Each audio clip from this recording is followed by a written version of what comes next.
நம்ம பேசின எல்லாமே வந்து உங்களோட தமிழ் நியூஸ் பேப்பர்லையும் வந்திருக்கு. தமிழ் நியூஸ் பேப்பரில் வராத கரண்ட் அஃபேர்ஸ் எல்லாம் கிடையாது. ஒன்று தமிழ் ஹிந்து அல்லது தினமணி, இது ரெண்டில் ஏதாச்சும் ஒன்று நல்லா படிச்சிருந்தாலும் ஆன்சர் பண்ணலாம்.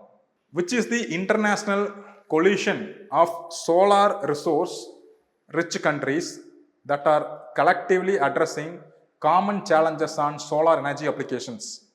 சூரிய ஆற்றல் பயன்பாடுகளில் பொதுவாக உள்ள சவால்களை தீர்ப்பது குறித்து கூட்டாக விவாதிக்க உருவான சூரிய வளம் மிகுந்த நாடுகளின் கூட்டமைப்பு எது? இதுவும் கரண்ட் அஃபேர்ஸ், சரியான கரண்ட் அஃபேர்ஸ் அந்த வருஷம் வந்தது. ஏன்னா இது வந்து இந்தியாவினுடைய முன்னெடுப்பு. சூரிய வளம் மிகுந்த நாடுகள் அப்படின்னா என்ன? சோலார் ரிசோர்ஸ் ரிச் கண்ட்ரிஸ் அப்படின்னா என்ன? பவர், சோலார் மூலிமா பவர் அதிகமாக எடுக்கக்கூடிய அவைலபிள் இருக்கிற நாடுகள். அந்த நாடுகள்லாம் எங்கே இருக்கு? ஜியாகிரபிக்கலாக யோசிக்கணும். டிராபிக்கல் ரீஜனில், வெப்பமண்டல பகுதி தானே, அங்கே தானே சூரிய ஒளி டைரக்டாக விழுது. செங்குத்து கதிர்கள் விழும் இடங்கள் அப்போ நம்ம பார்த்தது டிராபிக்கல் ஜோன்ஸ் இல்லையா? அப்போ அந்த டிராபிக்கல் ஜோன்ஸில் தான் வந்து நம்மளுக்கு சூரிய ஒளி அதிகமாக இருக்குது. அப்போ டிராபிக்கல் ஜோனில் இருக்கிற கண்ட்ரிகள்லாம் ஒன்று சேருது.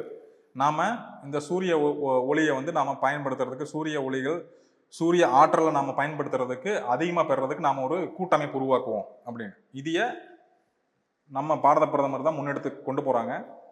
ஆன்சர் இஸ் சர்வதேச சூரிய ஆற்றல் சமூகம், சர்வதேச சூரிய சக்தி கூட்டணி, சர்வதேச புதுப்பிக்கத்தக்க ஆற்றல் முகமை, சர்வதேச ஆற்றல் முகமை, international solar energy society, international solar alliance, international renewable energy agency, international energy agency. Answer international solar alliance.